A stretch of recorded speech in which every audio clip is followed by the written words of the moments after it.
Seçildi. İşte orada da durma kararı verilmediydi. Meclise verilsin. Şimdi 80 lirada 2 yıl.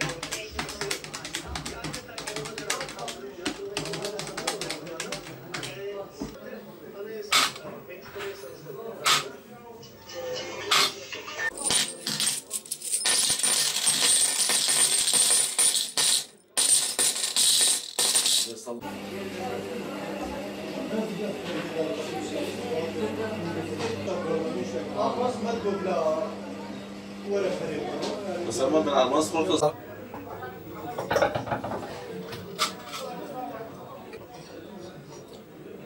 Şimdi altının düşmesi piyasaları da biraz rahatlatır.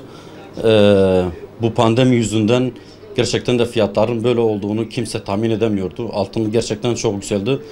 Bu son Merkez Bankası'nın faiz artırımıyla beraber biraz altında düşüş gösterdi. Bu biraz piyasaya yansıdı tabii.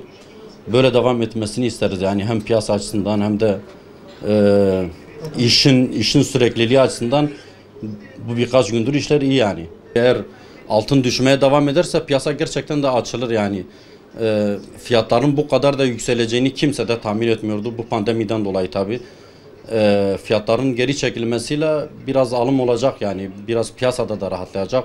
Çünkü hali hazırda paralar, dövizler, altınlar yastık altı yani piyasaya gelmiyor. Piyasaya gelmediği için de vatandaş etkileniyor.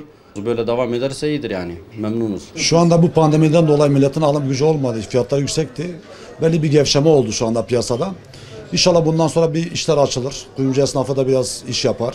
Ve milletimiz olarak da bir şey olur. Yatırım amacıyla gelip alırlar. Şu anda hem düğün sezonu kapandığından dolayı düğün salonları bir de düğünler yapılmadığından dolayı alım gücü yok insanlarda. Bir de bize satış yapamıyorduk. Birkaç günde bir gevşeme var. İnsanlar biraz şey oldu ne diyeyim yani belki alım güçlerine yatırım yapmak isteyen, kendi düğünleri için almak isteyenler bu saatten sonra belki alım yapabilirler. İnşallah böyle bir şey olur da işler açılır. Hem esnaf hem vatandaş da sebeplenir bundan dolayı. Yani bu pandemi sürecinde hep böyle piyasalar hareketli olur yani. Hareketli dediğimiz yani piyasa oynaklığı çok olduğu için o da insanlar tedirgin olur.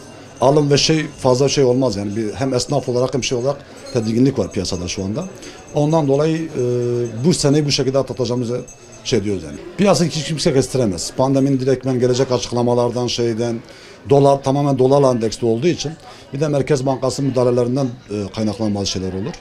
Merkez Bankası dün müdahale etti piyasaya. Biraz dolar gevşediğinden dolayı altına biraz gevşedi. İnşallah bundan sonra da bir gevşeklik olur. Millete olur. Yani. Esnaf olarak biz de bir iş yapmış oluruz. Biz zaten bu pandemi sürecinde bütün esnaf hemen hemen iş yapmadı.